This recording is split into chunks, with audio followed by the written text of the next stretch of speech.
This project will demonstrate Entity Framework core concept of loading.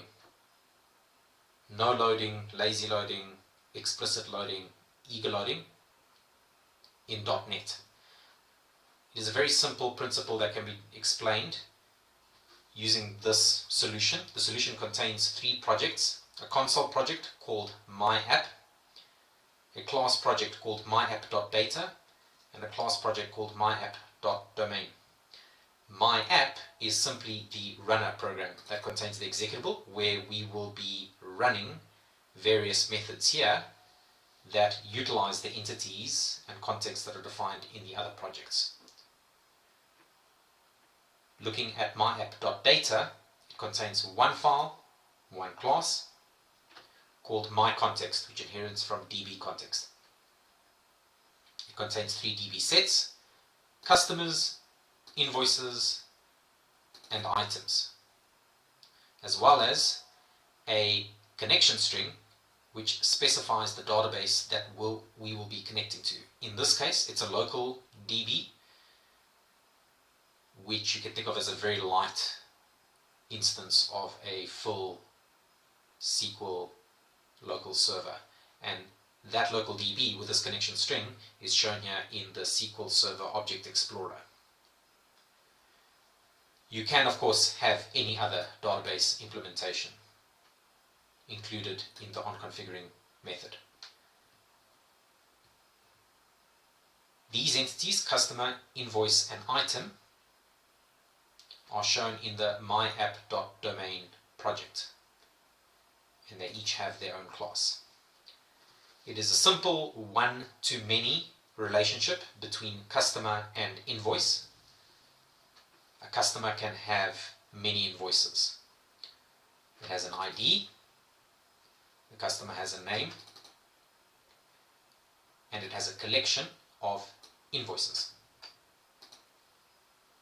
These are your, let's call them normal properties, for lack of a better word, and this is a navigation property, because it's the way that Entity Framework models one-to-many, one-to-one, or many-many relationships.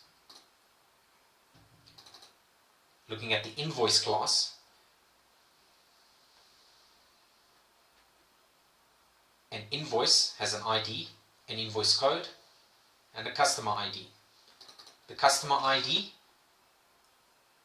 is a representation within the entity that models the foreign key relationship in the database between an invoice and a customer. Lastly, at the bottom, we have again our navigation properties put towards the end of the class. And that specifies that one invoice can have many items, and an invoice belongs to a customer. The similar principle applies to the item entity.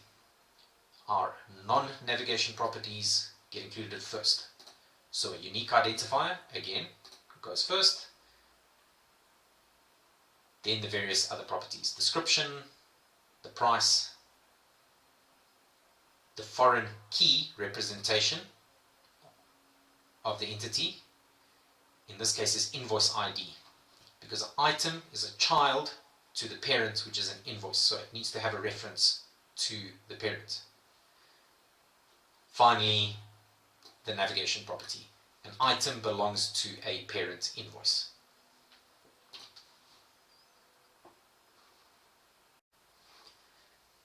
If you had to run a code migration off the back of the modeling of the database in the DB context class or the myContext class, and you had to create a database using the code first principles, how would the database look like is simply shown in these 3 tables, which I've opened from the local DB Object Explorer. The schemas have been loaded off the code first representation that we just demonstrated, and we also loaded dummy data for each table. So for customers, you have an ID and a name. We've loaded 2 sample entries there. For invoices, we have an ID of the invoice and the invoice code, and a foreign key constraint between the invoices and the customers. So the customer ID will specify which customer the invoice belongs to. Finally, we have the items table, an ID, a description of the item within the invoice. As we can see, the example we're using in this database is a computer repair shop that doesn't sell components, it only repairs items. So you can think of these as unique entries. It's not as if a single item, unique item, is sold over and over again. We've got a price and again a foreign key constraint between items and invoices. So the invoice ID will specify which invoice that specific item belongs to.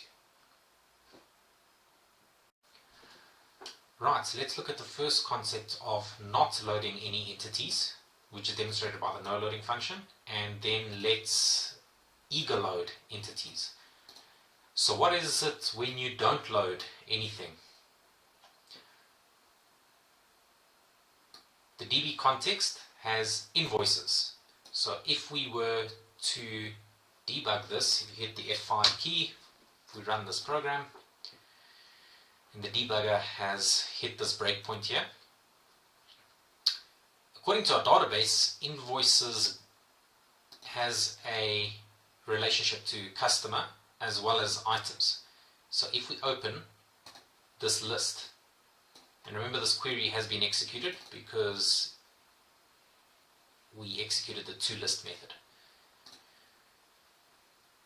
If we open the first item in the invoices, so an invoice should belong to a customer and it should also contain a number of items, even if it's a zero count item.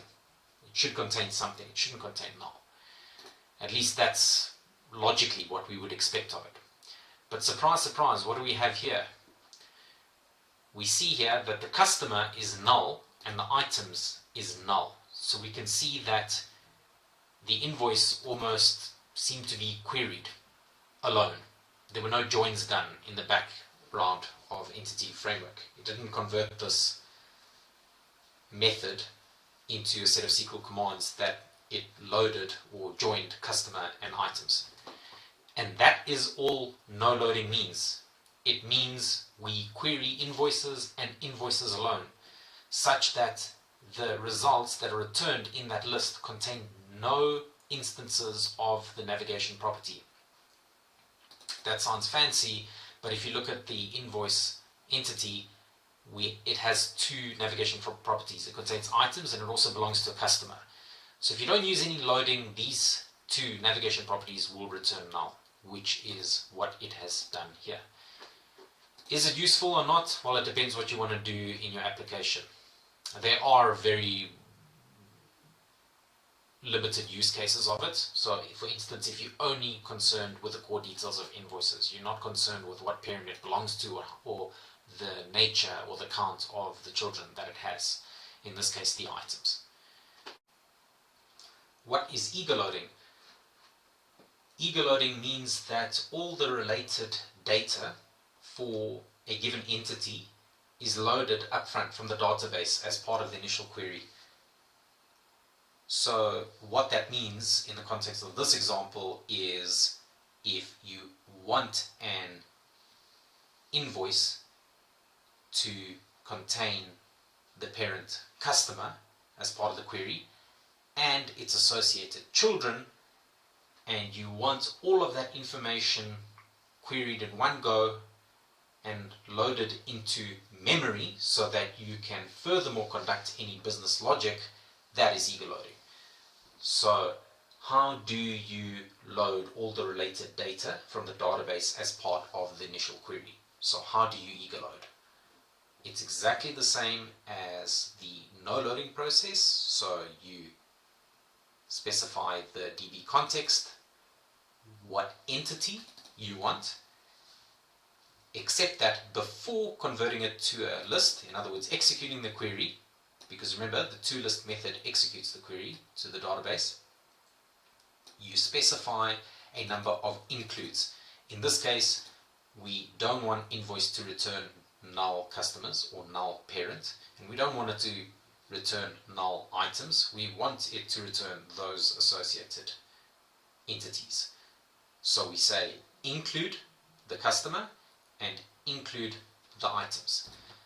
Again, if you hit the F5 key and see the breakpoint, what's included there, and if we open this, if we look at the first item, we indeed see that an invoice now has a customer associated to it. So in this case, you can see the data loaded there. And furthermore, you can see that it has items associated to it. So now the item count is not null anymore because we told it to include items as part of the query. So here we have 3 items as part of the result. 1, 2, and 3.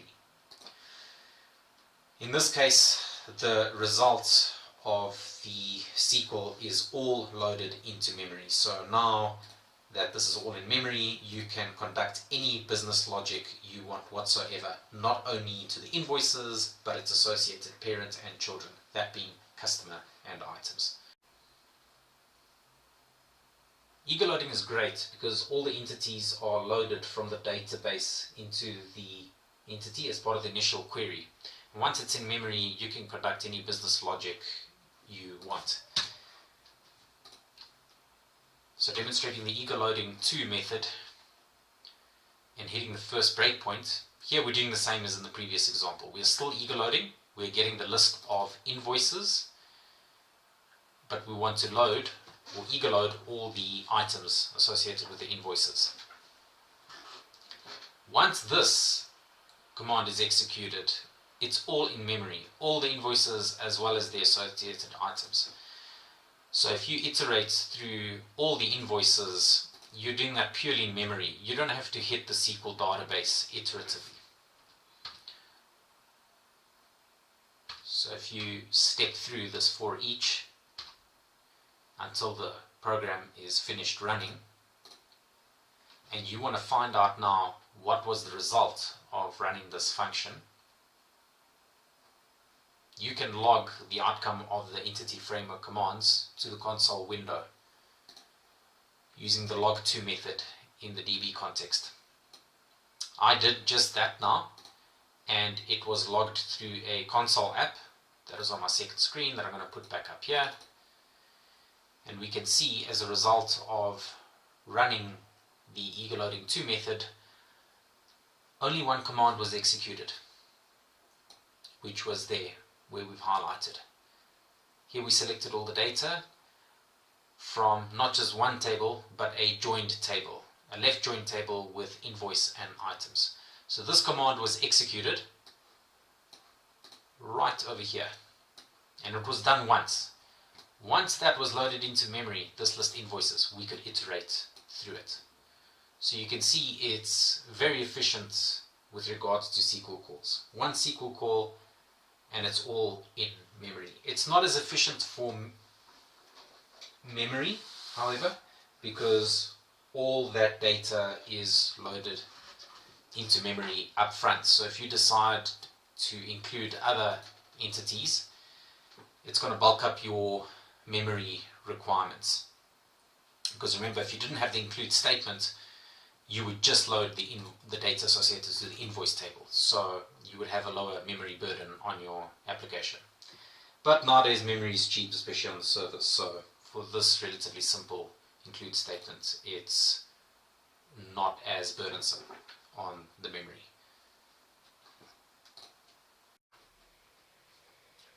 The eager loading 2 example was relatively simple because an invoice entity had one, or rather had children and didn't really have grandchildren. In layman's terms, that means an invoice had a bunch of items and the items didn't have any furthermore children. So to eager load everything as part of invoices, it was relatively easy. There were no grandchildren involved. If we use the eager loading 3 method, however, we can demonstrate eager loading grandchildren. So grandchildren is essentially layman's terms to say that if you have an entity called customer, you want to include its children, which is invoices, And invoices itself has many items. So if you wanted to load not only the invoices, but its associated children, which is items, you would use the then include statement. So to prove to you that this indeed does what it is specified to do, we can run the program, and when we hit the breakpoint here, we can see that we have our customers, which we should have.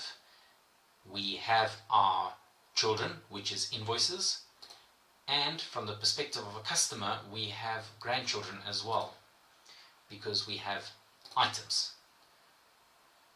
So we've got a customer, we've got its invoices, so customer over there, invoices, as well as its items. So everything from children to grandchildren is included. If you didn't have the then include here, if we just comment that out and repeat the program, here we see that the customers are still there, the invoices are still there, because we said we wanted to include the invoices. So here we say we want to include the invoices, and in the debugger the invoices are indeed included. But because we did not say then include items, the items under invoices should be null. So if we expand one of them, we see it is indeed null.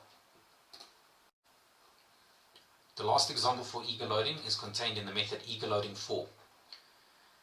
In the earlier eager loading method, we loaded all associated items for an invoice.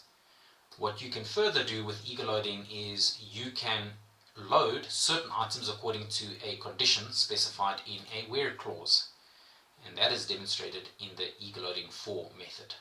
So just as before, we load items associated to the invoice, but we have added a where clause to say only load those items with a price greater than or equal to 500.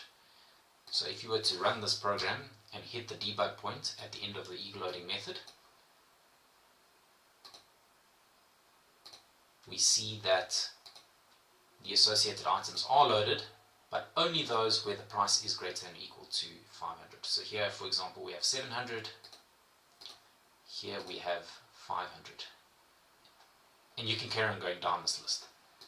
So in other words, these items in the table are not loaded at all. It's important not to get confused with the select statement. Here we are not saying we are only selecting in the list those items that are greater or equal to 500. We're just saying we're not even loading it in memory to begin with. Next, we want to contrast eager loading with lazy loading and demonstrate what lazy loading is about. So before using lazy loading setup, this part will demonstrate how to set up lazy loading. So not use it, just setting up your entities so that you can use lazy loading. So to convert your project to use lazy loading without demonstrating the advantages and disadvantages just yet, the first thing you want to do is add the package to your DB context project called Microsoft.EntityFrameworkCore.proxies. I'm using .NET Core 5, so I've installed the 5.0.0 version. And again, this package gets installed into the project that contains your DB context. In my case, it's myapp.data. Once you've installed that package, what you then need to do is simply add within your onConfiguring method in your DB context class an additional chained method saying use lazy loading proxies. And this method is recognized only if you install the previously mentioned package. Finally, you want to add the virtual keyword in all your navigation properties. What are the navigation properties? So first we'll start with customer, and that is your invoices, and that's why I've already included this, and I just need to comment out the specific section. Your invoice, we are just adding the virtual keyword. Everything else stays exactly the same. And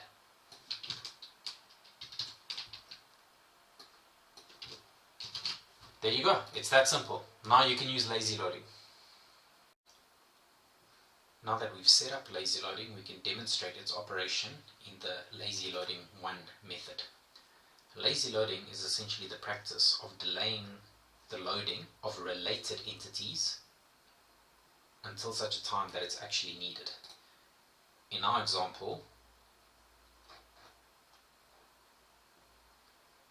we can see that in this statement, in the lazy loading method, here we load only the invoices. So once we execute this in the SQL command using the toList method, we return a list of invoices. At this point in time, where we have this line of code highlighted, we've only loaded the invoices. We haven't loaded the parent of those invoices, and we haven't loaded the children of each of those invoice items. So it's a very bare bones SQL query. Then, if we were to iterate over the list of invoices, and for each of those iterations, we access the invoice items, this highlighted code would translate into another SQL query. This is called n+1 operation. The 1 in n+1 is this line of code here. Here we are getting the list of invoices only. We are not loading any other related data. This over here is the n in n+1. It is n because there are an n number of items. If there are an n number of invoices, we would have to do an n number of SQL calls. So it's one SQL call and then n SQL calls. So this will be a SQL call. When you do the second iteration, there will be another SQL call there, a third iteration SQL call there, fourth iteration SQL call there, etc., etc., etc., until you have iterated through the entire list. As you can see, you have to be quite careful with this. This is okay if the list is not that big, but for example, in a web application where you have a front-end table and you want to query a list of items, and there are a lot of items and sub-items, this can quickly grow as a very expensive operation, because now you are hitting multiple SQL database requests from the front end to the back end. Contrast that to eager loading, where you could include all related data using the include method, and then in memory iterate through that list. This is not an in-memory iteration through a list. This is only getting the bare bones invoices without the related items, and then it is doing successive SQL calls and iterating it outside of memory. To demonstrate this, I'm going to show you a snippet where we show the output of this breakpoint over here of running the initial 1 in n+1 and then running the n in n+1. We will put the console on the left hand side and the code on the right hand side.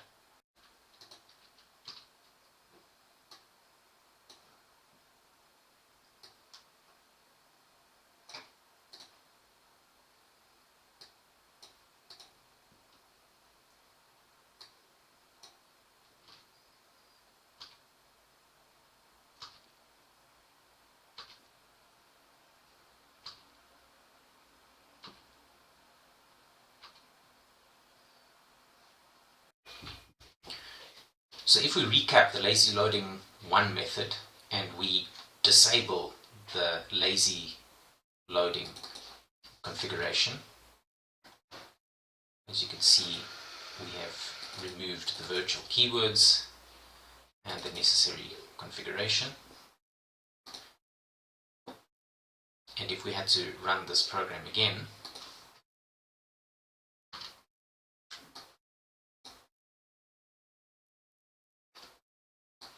you would see that due to this line over here, where we get all the invoices, that would be a single SQL call.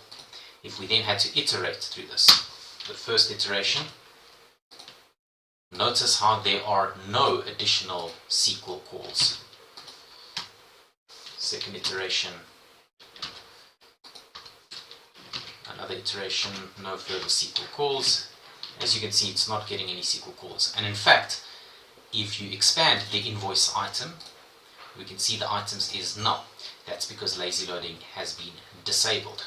So at the point in time where we invoke invoice.items, items will remain null because it did not eagerly load it in this statement, because we did not use the include statement, and lazy loading has not been enabled. So at a point in time where we fetch invoice items, that won't automatically load, so to speak. It won't lazily load. And if we finish off running this, we can confirm that only the initial SQL statement was executed. Before moving to the next example, we will just reinstate the lazy loading configuration. So we'll use the virtual keyword in our entities. And this next example is called lazy loading 2, which is probably not the best name, because although the entities are configured to use lazy loading, we actually override it using eager loading. So perhaps a more suitable name would be overriding lazy loading with eager loading. You can still ensure that eager loading occurs despite configuring lazy loading in your project, and this is best demonstrated in the method called lazy loading 2. Here what we do is we get a list of invoices, except we use our trusty old include command, and this guarantees that all the invoices in the invoice list has loaded its associated items. So here we see that despite the fact that we have configured lazy loading, we still guarantee eager loading by using the include method. So the outcome of this is essentially to say that the include method guarantees eager loading whether you have configured the project to use lazy loading or not. So if we are to run this program just using the lazy loading method 2 and iterating through this list, and the last iteration is done and the program is complete. If we put back the console, we can see that there are not associated SQL commands for each iteration. There was only one SQL command that was done up front. In other words, there was only one and not n plus 1 commands, which is seen here. Weighing off the various options against each other, no loading, eager loading, lazy loading, explicit loading, is quite a simple task. If you can get away with not doing any loading whatsoever, then by all means do so. If you only want to retrieve the list of invoices, you're not concerned with what customer it belongs to or what items are included in that invoice, so for example you only want the list of invoice descriptions, by all means access the invoices using no loading. Inevitably, however, you are always going to encounter a situation in your .NET applications where you would either want to access the parent or the children. which in this context we mean when we speak of related entities, which are specified in the navigation properties. In that case, if you want to access that information, you will have to load those related entities one way or another. The default option you should strive for is to always aim for eager loading, and that is essentially, again, where you load all your related information upfront in the initial SQL call, and you do not have to worry about the n+1 problem. The only downside of that is that depending on how much information you load, the memory requirements might be a bit heavy. So if there are a lot of joins upfront in the initial query, and there are grandchildren upon grandchildren of each of those tables, the memory load on your application might be high, in which case you only want to access the information you required in a much lighter way. In that case, you should resort to lazy loading or explicit loading. Again, just be aware of the n+1 problem in lazy loading. If for whatever reason you want to load the bare bone entity and you only want to load a related entity after doing some business logic, then you can resort to explicit loading. So in other words, it's useful when your initial query doesn't return any related entities because you didn't use eager loading for whatever reason, and you've disabled lazy loading for whatever reason. So again, it just ensures flexibility. At the end of the day, all these methods return the same results, and that is loading related entities. It's just when they do it that's different, and it's something you should be aware of.